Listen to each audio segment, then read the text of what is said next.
Hey friends, glad to have you back today. And I think often we hear when people talk about having a toxic relationship or a toxic person in their life. But what constitutes a toxic person? What does it mean? And how can we identify it quickly and easily and move on with our life? So today we're talking about what defines a toxic person, okay? Because I think oftentimes we hear that word toxic and we don't know exactly what that means. And so I'm going to talk about some specifics on what defines a toxic person in your life. The first thing that you see with toxic people is that they talk a big game. They tell a bunch of things, they say what they're going to do, and they never follow through. It's interesting because in the beginning, we just kind of assume, well, they got too busy or something happened. We give them the benefit of the doubt. But after 3 and 4 times of getting your hopes up and that person doing the exact opposite, you got to start questioning if they really have a good intent. The second red flag when you're dealing with a toxic person is that they have no boundaries, okay? They have no boundaries whatsoever. So if you're a healthy person with healthy boundaries, guess what? They're going to walk all over it, okay? And what happens is, if you start giving in to any of this, if you give them an inch, they're going to take a mile.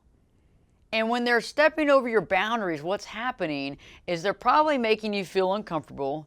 You might feel like you're, having to give in to things you don't really want to. And it can make you, kind of feel like you got the heebie-jeebies a little bit. A good example of this is someone where you have a friend that happens to be a toxic friend. You happen to be married. And that friend keeps hitting on you, okay?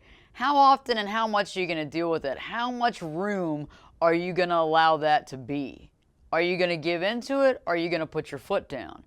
And even so, a toxic person, when you put your foot down, might even make jokes about your boundaries as well later on. The third red flag is that oftentimes when we are around a toxic person, we feel uneasy, okay? You feel uncomfortable.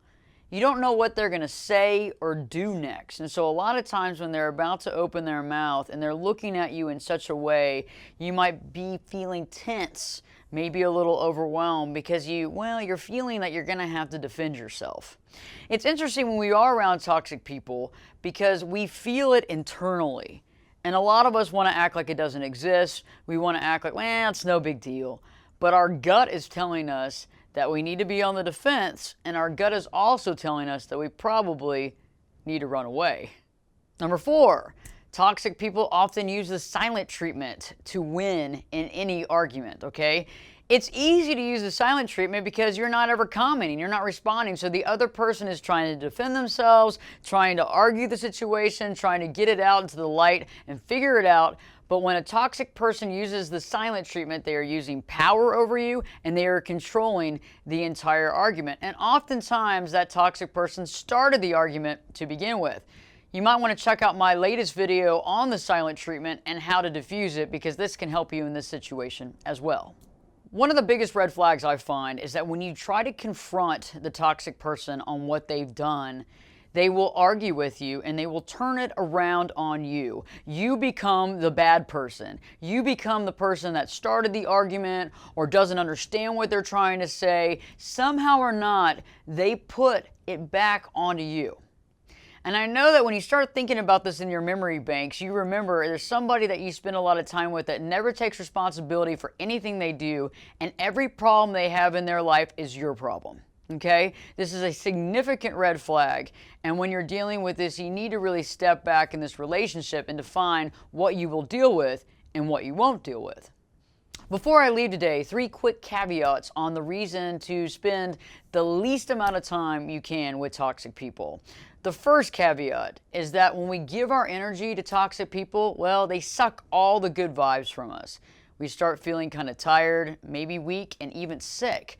And that leaves us with no energy and positive energy to do the stuff we need in our life and to also meet other people that might be just as positive and affirmative as we are. The second caveat is that when we spend a lot of time with toxic people, we begin to believe that the world is full of toxic people. Like there's no good people in this world. Where am I going to find someone that I can actually spend time with, that cares about me, I care about them, and guess what? They're good people and I can trust them.